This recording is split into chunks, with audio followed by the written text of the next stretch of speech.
Très content de rester branché sur toutes les plateformes où elle est. Mesdames, Messieurs, bonjour et bonsoir. Ça dépendra de l'heure à laquelle vous nous suivrez. Et bienvenue dans cette émission, votre émission Parole expliquée. L'émission qui vous éclaire sur les Écritures. Pour ce numéro de votre émission, nous allons évoquer la question relative à l'évocation du sang avec le pasteur Abdel Moutouméchi que nous saluons déjà. Pasteur Abdel, bonjour. Bonjour, monsieur journaliste. Un mot pour le peuple de Dieu rassemblé de partout dans le monde qui est en train de vous suivre en ce net moment. Oui, pour cette occasion, je salue seulement le peuple de Dieu partout où ils nous suivent et je le salue au nom du Seigneur. Parlez-nous un peu de votre église. Vous êtes de quelle communauté? Que les enfants de Dieu, tous ceux qui nous suivent, soient au courant de votre origine. Nous sommes de l'Assemblée et Église de Première-Né AEPN en sigle. L'église centrale se trouve à Lubumbashi, mais ici nous avons un succursale qui est à l'Umité 13e rue. Merci beaucoup, pasteur. Aujourd'hui, nous évoquons la question relative à l'évocation du sang. Aujourd'hui, c'est une question qui fait couler beaucoup d'encre et nous voulons y revenir encore avec ce numéro de cette émission Parole expliquée. La première préoccupation, pasteur, que représente le sang dans les Écritures? Le sang dans les Écritures. Quelle est la place du sang dans les Écritures? Voilà. Merci beaucoup, monsieur le journaliste, pour la question. Dans les Écritures, d'abord, nous allons commencer à l'époque de Noé pour peut-être vous épargner au-delà. À l'époque de Noé, Dieu avait interdit pas aux enfants d'Israël, mais à Noé et à ses enfants de ne pas manger le sang. Si nous lisons dans Genèse chapitre 9, le verset 3 à 4. Pour ceux qui nous suivent, ils peuvent lire Genèse chapitre 9, le verset 3 à 4. Dieu avait dit que Noé et ses enfants ne doivent pas manger le sang. Pourquoi? Parce que selon Dieu, le sang, c'est l'âme. C'est que le sang, c'est une âme. C'est pourquoi il ne fallait même pas manger l'âme d'un homme ou l'âme d'un animal. Voilà ce qui représente le sang dans la Bible. Selon Dieu, le sang, c'est une âme. On peut aussi compléter pour ceux qui lisent aussi avec Lévitique chapitre 17, le verset 14. Ces deux versets, si quelqu'un lit, il va comprendre bien qu'on parle du sang comme une âme. Voilà ce qui représente le sang dans l'ancienne alliance. Merci beaucoup, monsieur. Merci beaucoup, pasteur. Est-ce qu'il y a une différence? Quelle est la différence que vous pouvez faire entre le sang dans l'Ancien Testament et le sang dans le Nouveau Testament? Merci beaucoup, parce que notre sujet, c'est l'évocation du sang. Ça veut dire que non, le sang n'est pas permis que, comme on voit aujourd'hui dans des églises, on évoque le sang tous les dimanches ou chaque culte avant de commencer les enseignements. C'est pourquoi nous sommes venus pour dénoncer et dire clairement que selon la Bible, le sang n'est pas évocable. C'est pourquoi maintenant, avec cette question, de comprendre la différence entre le sang dans l'Ancien Testament et dans le Nouveau Testament. Si nous prenons dans le commencement de l'Ancien Testament, le sang avait deux objectifs. Premier objectif, le sang était là pour inaugurer l'alliance de l'ancienne alliance, c'est-à-dire inaugurer l'alliance. Si nous regardons l'exemple dans Exode chapitre 24, le verset 6 jusqu'à 8, on montre comment Moïse, pour commencer avec les enfants d'Israël, il a inauguré cette alliance par le sang d'un animal. On a tué un animal et Moïse a pris le sang dans le bassin et il a aspergé pour inaugurer l'alliance. Deuxième objectif du sang dans l'ancienne alliance, c'est l'expiation du péché. Le sang avait l'objectif d'expier le péché des hommes. Si nous regardons Lévitique chapitre 4, 2 à 6, 13 à 17, 22 à 25 et 27 à 30. Tous ces versets expliquent clairement l'objectif du sang dans l'Ancien Testament pour dire que non, les enfants d'Israël, Dieu les avait permis d'utiliser le sang d'un animal dans l'Ancien Testament pour l'expiation du péché et pour l'inauguration de l'Alliance. Et au-delà de cela, tu ne vas jamais trouver là où Dieu a dit aux enfants d'Israël de commencer à évoquer le sang. Non, de commencer à appeler le sang tous les jours, de demander que Dieu puisse faire descendre le sang. Cela n'était pas dans l'Ancien Testament, cela n'était même pas recommandé, mais ça jouait juste le rôle d'inaugurer l'alliance et puis encore d'expiation du péché. Là, c'est selon l'Ancien Testament. Maintenant, dans le Nouveau Testament, nous voyons qu'à la place d'un animal, Dieu a préparé un homme au lait d'un agneau. Cet agneau qui est le Seigneur Jésus-Christ, que tout le monde connaît, il a pris la place d'un agneau avec toujours les deux objectifs. Premier objectif, c'était pour inaugurer l'alliance, son alliance. Si nous regardons dans Luc chapitre 22, le verset 20. C'est-à-dire que dans Luc chapitre 22, le verset 20, le Seigneur a dit à ses disciples que voici le sang de mon alliance. D'où il n'est plus encore besoin du sang d'un agneau, mais maintenant c'est le sang de l'alliance. C'est le sang de lui-même, le Seigneur. Alors, comme j'ai dit encore, comme il y a des objectifs, deuxième objectif, c'est aussi expiation du péché. Dans l'expiation du péché, le Seigneur a aussi versé son sang pour que les péchés des hommes soient expiés. Mais c'est là où maintenant il y a un problème. Parce que d'autres disent que non, nous évoquons le sang le dimanche, c'est pour que le Seigneur puisse expier nos péchés ou efface nos péchés.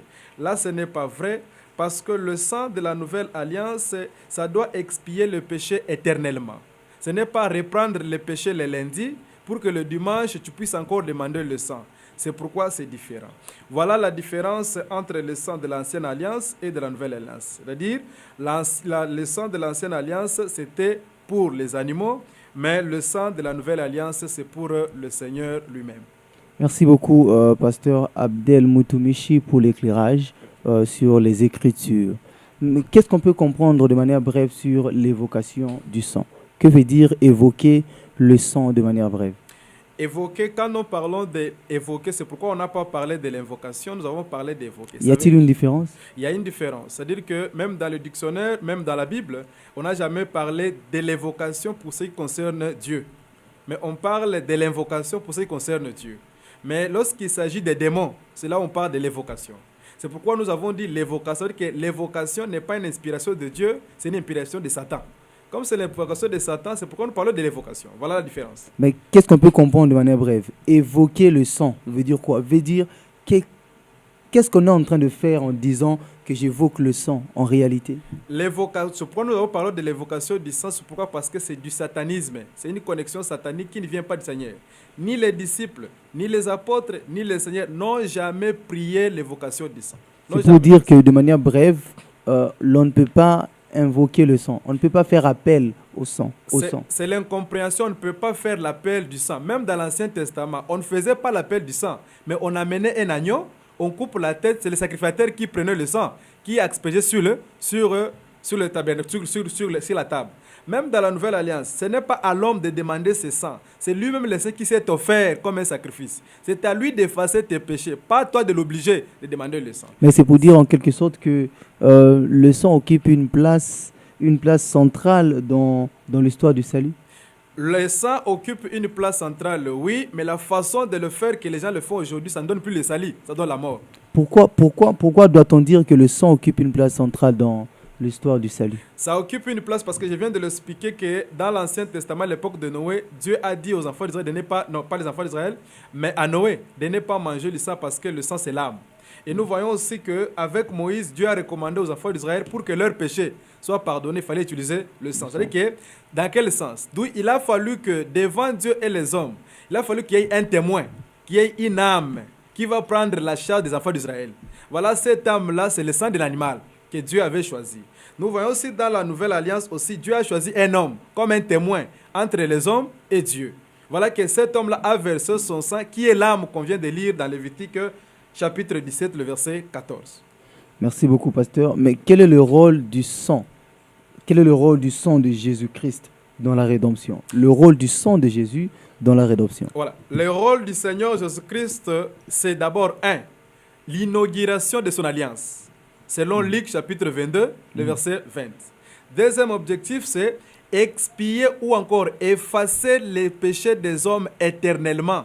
C'est-à-dire que d'abord l'homme commence par se repentir. Lorsqu'il se repent véritablement, c'est maintenant au Seigneur lui-même de prendre le sang et d'effacer son péché éternellement. Il ne doit plus encore reprendre le mal qu'il avait fait. C'est qu'il doit continuer qu'à faire le bien. C'est que ce n'est pas que tous les dimanches ou chaque culte, chaque mercredi, qu'il faut commencer à évoquer ce sang pour venir effacer le péché. Ça, c'est ce qu'on nous disait que c'est satanique. Mais lui, le Seigneur est venu effacer le péché des hommes avec son sang éternellement.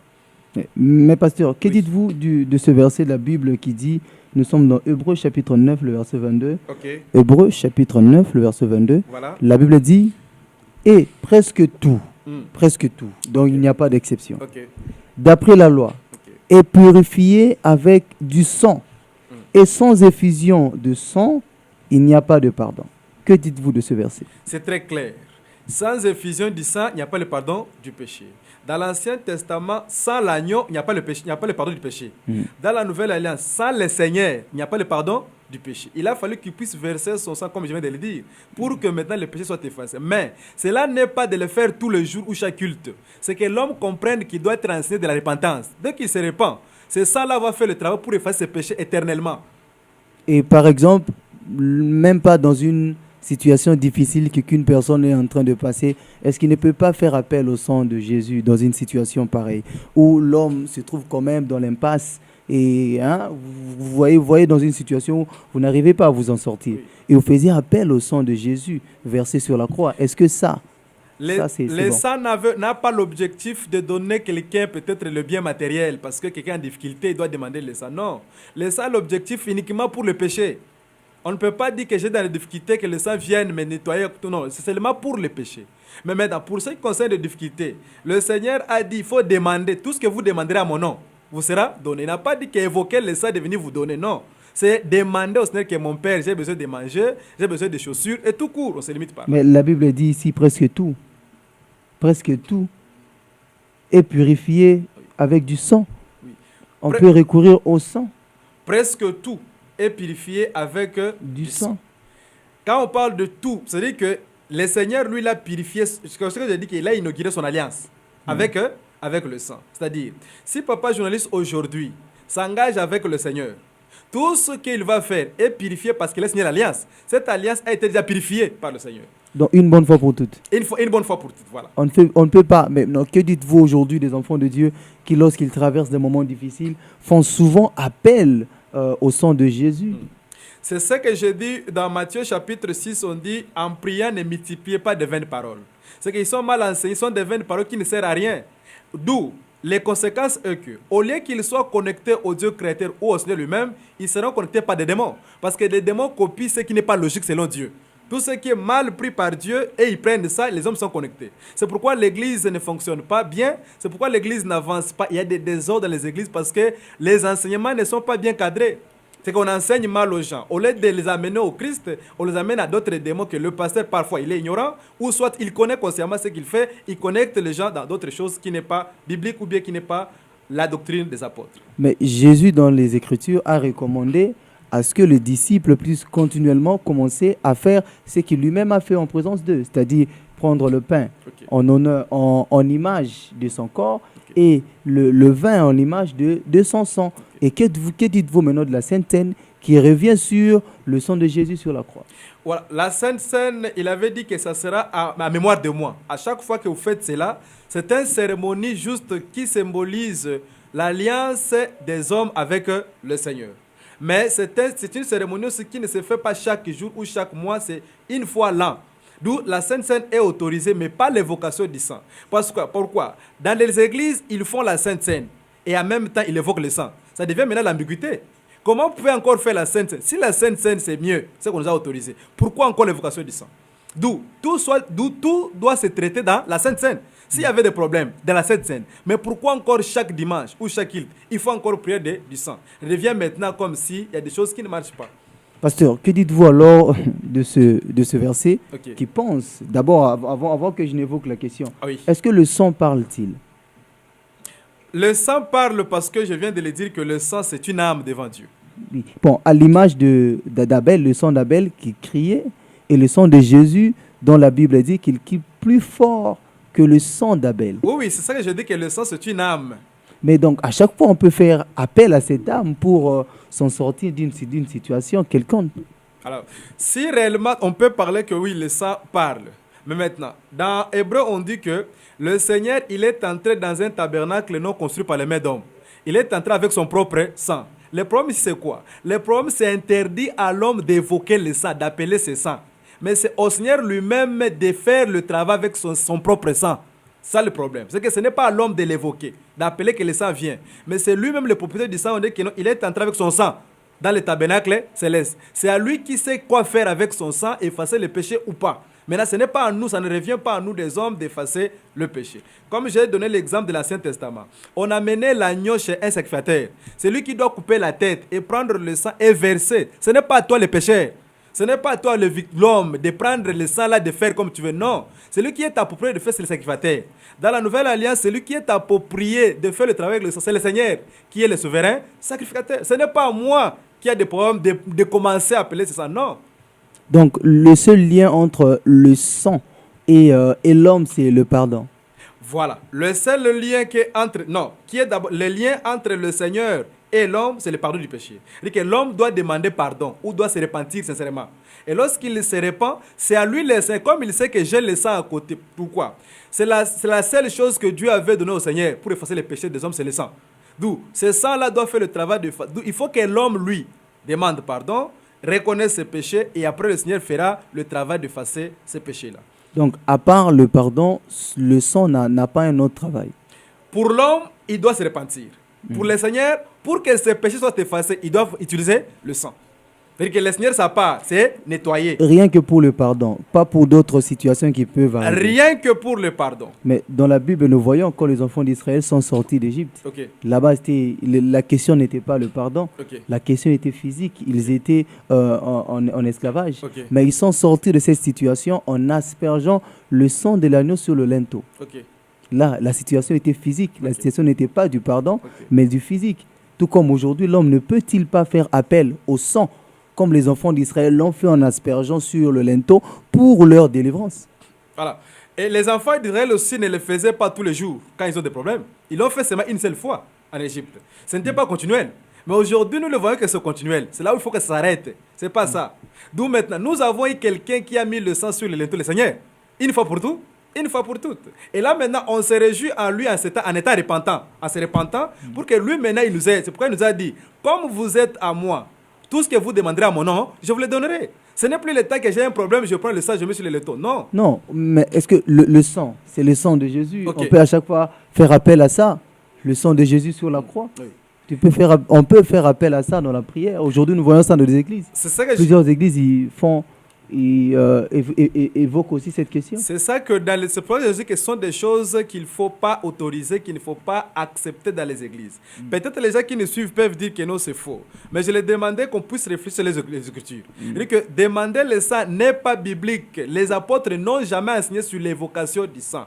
Mais ils ont compris que le sang de l'agneau du Seigneur nous a purifiés et nous a nettoyés du péché. C'est pourquoi ils ont enseigné la repentance. Si vous regardez dans Actes chapitre 2, que Paul et Pierre a parlé de la repentance. De retour sur ce plateau avec votre émission Parole expliquée, l'émission qui vous éclaire sur les Écritures. Nous continuons cette émission durant laquelle nous sommes en train de parler de l'évocation du sang avec le pasteur Abdel Moutumichi. Là, nous allons directement à la prochaine question sur la couverture spirituelle. Pasteur, est-ce que le sang peut-il servir de couverture spirituelle? Le sang peut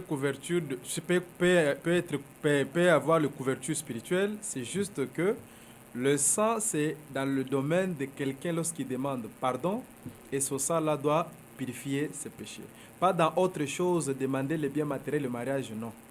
Et alors, dans un cas où quelqu'un est lié par le sang dans sa famille et se trouve dans une situation très compliquée, et les révélations qui s'en suivent lui disent que non, il se trouve dans une situation où, lié par le sang, peut-être un ancêtre, peut-être leur père avait signé des pactes liés au sang, et ainsi de suite. Est-ce que dans une situation pareille, le sang de Jésus peut aider cette personne à se purifier, à se séparer de ce sang qui réclame encore sa vie?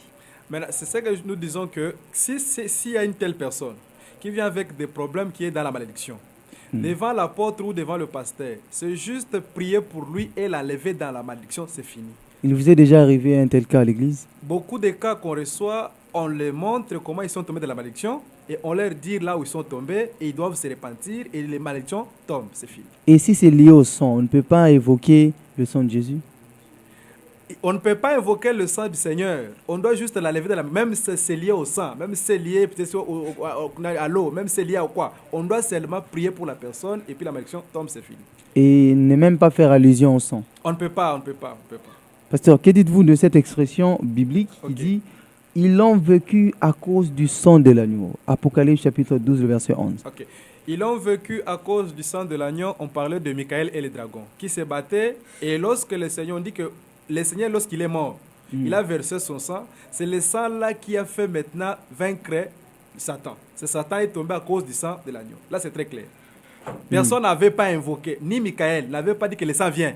Mais c'est lui-même, quand il est mort, automatiquement, son sang là est versé pour nettoyer le ciel. Là, maintenant, il y a des enfants de Dieu qui nous suivent là, de partout.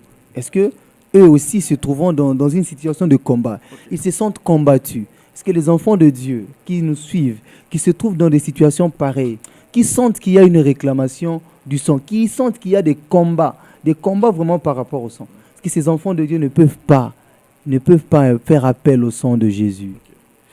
D'abord, ce qui est d'abord dire qu'un enfant de Dieu, il a des combats. C'est-à-dire que lorsqu'il est dans une église et qu'il a des combats, il vient dans l'église, le pasteur ou l'apôtre ne peut pas évoquer le sang pour lui, pour la personne. Le pasteur, comme je viens de le dire, il doit juste enlever cette malédiction, prier pour lui et puis c'est finir des solutions. On ne peut pas évoquer le sang. Il ne vous est pas arrivé un cas qui persiste à cause d'un problème lié au sang? Moi, personnellement, Oui. il n'y en a pas. Je ne trouve pas de cas difficiles chez moi. Merci beaucoup, pasteur Abdel Moutumichi. Là, nous continuons avec cette émission, votre émission Parole expliquée. Nous vous annonçons que vous avez la possibilité de réagir autant que vous voulez. Vous pouvez nous écrire vos préoccupations par rapport à la thématique du jour et à l'émission prochaine. Dès le début, nous commencerons par répondre à vos préoccupations avant d'aborder le sujet du jour. Chers téléspectateurs et téléspectatrices de Ouélé Télévision, chers auditeurs et auditrices de Ouélé FM et chers internautes de partout où vous êtes, en tout cas, prenez plaisir à suivre cette émission, votre émission Parole expliquée. Nous continuons avec cette thématique. Pasteur Abdel Moutumichi, quelle est la doctrine qui doit être prêchée aujourd'hui à l'Église sur le sang? Qu'est-ce qu'on doit prêcher sur le sang et qu'est-ce qu'on ne doit pas prêcher sur le sang? Voilà. Sur le sang, on doit prêcher aux gens la repentance. C'est qu'il faut que les gens se repentent et après se repentir sincèrement, sans reprendre encore le péché, dire aux gens que maintenant, ça reste maintenant au travail du Seigneur d'effacer ses péchés. De ne pas dire aux gens d'évoquer le sang. Sinon, si on enseigne aux gens d'évoquer le sang, comme ce n'est même pas une doctrine du Seigneur, ça va connecter les gens dans les démons, ça va connecter les gens dans le monde des ténèbres. Pour éviter que les âmes des gens puissent connecter dans le monde des ténèbres, il ne faut pas les enseigner d'évoquer le sang dans les églises. C'est interdit dans les églises. Mais il est permis au moins la Sainte Seine chaque année. Mais pas dire aux gens d'évoquer le sang chaque... Ce n'est pas une doctrine, Seigneur. C'est une doctrine inventée par le pasteur qui savent bien ou qui ne le savent pas. Et là où c'est sorti, eux aussi ne savent pas c'est sorti où. C'est Satan qui a préparé toutes ces prédications pour envahir les gens. C'est pourquoi les gens n'avancent pas les choses de Dieu. C'est pourquoi les gens ont des difficultés parce que cette pratique n'est pas une bonne pratique. Et que dites-vous maintenant des enfants de Dieu qui se font piéger par ces enseignements-là? Comment doit-il se comporter? C'est pourquoi je dirais que tous ces gens-là qui se laissent piéger par ces gens-là, pourquoi? J'ai compris une chose. Parce que les gens ne lisent pas. Parce que les gens ne vérifient pas. Parce que les gens ne posent pas de questions. Aujourd'hui, dans les églises, il suffit seulement de venir t'asseoir et d'écouter, de dire Amen et tu sors. Il n'y a plus le temps de questions. Les gens ne posent pas de questions. C'est comme si ça devient une dictature dans une église. Mais voilà pourquoi je dis que les enseignements du Seigneur étaient accompagnés avec des questions. C'est pourquoi je demanderai à tous ceux qui auront des questions sur ce sujet qu'on puisse se retrouver, se rencontrer, déposer des questions, qu'on puisse partager. C'est qu'il n'y a pas un esprit de partage. Dans l'église, il y a comme une dictature. Accepte ce qu'on dit, oui, amen, et c'est fini. Quelqu'un ne pose pas de questions et qui ne réfléchit pas. Pourquoi? Cette personne est enfamée, cette personne a des difficultés, cette personne ne travaille pas. Tout ce qu'on lui dira, il accepte tout. Ce sont des problèmes. Et puis, comme le pays est dans des problèmes, dans des complications, dans des crises, tout ça, c'est pourquoi les gens ont besoin de solutions. Maintenant, dans n'importe quel moyen qu'il aura des solutions, il accepte. Même si c'est un fétiché, il s'en fout, mais il a besoin de moyens. C'est ce que les pasteurs ont profité aussi de la faiblesse des gens sur la terre pour les profiter et puis les envahir. Maintenant, toi qui m'écoutes, si tu réfléchis, tu as vraiment l'intelligence, connaissez un peu au moins de laisser le fanatisme, mais qu'on réfléchisse dedans dans la Bible, si c'est que nous disons c'est faux, ou c'est vrai ou c'est faux, par rapport à se confier parce que le pasteur a dit, non, parce que la Bible a dit. Est-ce qu'un enfant de Dieu à la maison, un fidèle, peut remettre en question l'enseignement d'un pasteur? Oui, pourquoi pas? Parce que même Pierre lui-même avec le Seigneur, il remettait en question. Le Seigneur dit que non, je dois mourir je vais rester 3 jours. Il a dit quoi? Je ne permettrai pas que tu puisses mourir. Il a remis en cause l'enseignement du Seigneur. Mais aujourd'hui, tous les pasteurs ne sont pas humbles. Il y en a qui n'acceptent pas. C'est ce que nous disons que c'est une doctrine pour envahir l'esprit des gens. C'est une doctrine de domination. Mais le Seigneur était venu avec une doctrine de libération. Que les gens soient libres de poser des questions et qu'ils soient convaincus. C'est pourquoi dans l'église, il faut qu'il y ait le temps des questions, qu'on pose des questions. Mais aujourd'hui, on ne pose pas. C'est une colonisation. Ce système est venu depuis les catholiques, qui ont trouvé le noir avec leur Dieu, mais ils sont venus avec Marie, par exemple, avec Jésus, pour leur dire que non, croyez seulement à nous. Et cette Bible n'était pas à tout le monde. La Bible appartenait aux prêtres. C'est que quelqu'un de catholique ne peut pas avoir la Bible, c'est ça qu'il est chapelet. On ne les enseigne pas c'est quoi le chapelet. Et qu'il y a des choses qui sont cachées, on ne les dit pas. Mais on leur montre seulement ceux qui sont superficiels. Mais aujourd'hui, même dans des églises, vos églises que vous dirigez, c'est le même système. Les églises, pas notre église. Mon église, chaque enseignement a des questions. Quelqu'un, s'il n'est pas convaincu, il quitte l'église. Et on le dit aussi ouvertement, tu n'es pas convaincu, quitte l'église. Tu es convaincu, pose des questions. Là, maintenant, vous chassez les gens de l'église. Non, par exemple, pas de dire qu'il puisse, parce qu'imaginez, on dit ceci que non, je ne peux pas faire quelque chose que je ne suis pas convaincu. Tu es dans une église, tu n'es pas convaincu, tu vas faire quoi? Tu vas aller en enfer pour rien, tu vas te compliquer pour rien. Mais tu dois rester là, tu es convaincu. C'est dans le sens là qu'on doit dire aux gens, il faut poser des questions pour que tu sois convaincu. Tu n'es pas convaincu, mais tu dois laisser. Tu sais que ce que je fais, ce n'est pas bien, mais tu le fais. Tu commets un péché, comme Jacques a dit. Alors voilà que ce n'est pas bien de faire ça. C'est pourquoi on dit que quelqu'un pose des questions. Là où ça ne va pas, même quand on enseigne le dimanche ou dans des enseignements, il y a toujours l'état de questions. On peut nous arrêter, nous poser des questions, même s'il y a un verset contradictoire, on doit répondre jusqu'à ce que cette personne soit satisfaite. Merci beaucoup, pasteur. Quel est le grand danger auquel court aujourd'hui l'Église à travers ses enseignements sur le sang? Le grand danger que l'Église court, c'est qu'il y a l'exploitation humaine. Cette exploitation qu'on déplore dans la politique, c'est aussi dans l'Église. On exploite les hommes. Donc l'Église est politisée aujourd'hui. Voilà. L'Église est politisée plutôt pour exploiter les hommes, pour les coloniser. C'est pourquoi les gens maintenant n'ont pas le sens de s'en sortir. C'est pourquoi il y a que la... Je me donne un exemple. Vous verrez, si vous comparez la Chine et le pays aujourd'hui, le Congo, il y a une différence. Quelle différence? Pourquoi? La Chine s'est basée à un Dieu. La Chine a compris que notre Dieu de coutume, c'est elle. Mais tant que ce pays il y a beaucoup d'églises, ou encore on peut dire laïque, c'est pourquoi il y aura toujours des complications. Pourquoi? Musulmans, catholiques, protestants, et tous, ils ont des dieux différents. Et aujourd'hui, pasteur, si on vous demandait quelle est l'église qui doit rester, quelle est l'église qu'on doit maintenir en RDC, quelle église choisirez-vous? L'église qui doit rester, selon moi, c'est mon église. Si on doit rester monothéiste. Mon église. Pourquoi je dis ça? Je n'aimerais pas peut-être que ce soit parce que j'ai dit c'est mon église. Donc que même les kimbanguistes n'existent plus, vos voix n'existent plus, aux catholiques n'existent plus, oui. Que la seule église reste la vôtre et qu'elle soit répandue partout. Ah oui, c'est ça que je dis mon église. Pourquoi? Par rapport à la doctrine que nous avons. C'est pourquoi je n'aimerais pas que quelqu'un puisse aussi accepter parce qu'on a dit, mais parce qu'il a cru. C'est important. Pas parce que l'autre il a dit que non, c'est notre église qui est bien directement, il croit. Non, parce que ce qu'on dit est vrai. C'est pourquoi moi je dis ceci. Tout ce qu'on enseigne dans le monde, il n'y a pas vrai. Mais ce que nous avons, c'est qui est vrai. Mais j'aimerais aussi que quelqu'un aussi nous comprenne aussi et puisse aussi comprendre que ce que nous disons, c'est vrai ou c'est faux. Qu'il croie en ça, nous serons sauvés. Merci beaucoup, pasteur. Prochainement, nous reviendrons uniquement sur la doctrine de votre église. Comme ça, vous aurez le temps de nous expliquer quelles sont vos croyances. Il y a des choses auxquelles vous croyez et des choses quand même auxquelles vous ne croyez pas. Et les enfants de Dieu qui sont partout, qui seront peut-être intéressés, qui seront touchés par votre doctrine, pourront peut-être vous rejoindre là où vous priez. Okay. Mais avant que nous nous mettions fin à cette émission, vous avez 1 minute pour résumer tout ce qui a été dit sur ce plateau. Voilà. Merci beaucoup. Je pense que nous tendons vers la fin. J'aimerais peut-être finir pour le minute qu'on m'a donné, pour peut-être interpeller au peuple de Dieu, aux bien-aimés frères et sœurs, vous qui nous suivez, ne vous laissez pas peut-être embrouiller par beaucoup des églises parce que vous êtes affamés, parce que vous avez des difficultés. Parce que l'âme de l'homme est plus importante que le manger.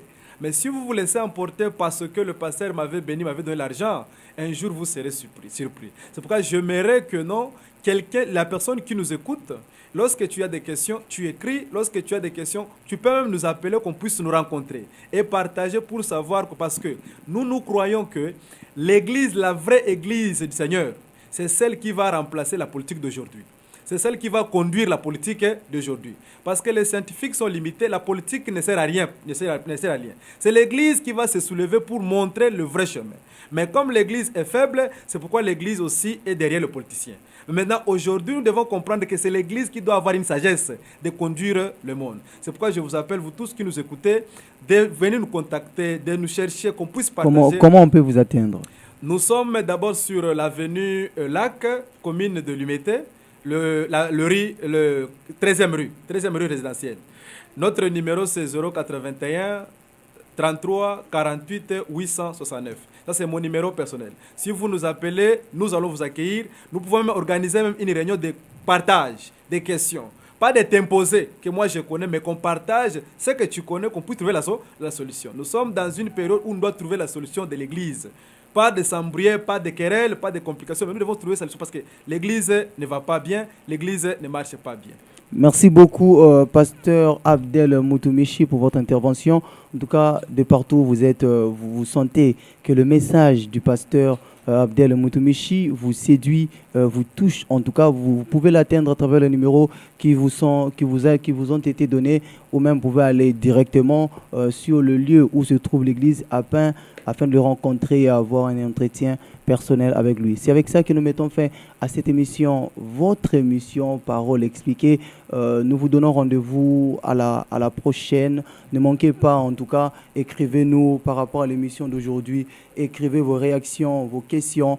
Et prochainement, nous commencerons par ces questions. Quant à moi, Yann Kibaka, je vous dis à la prochaine.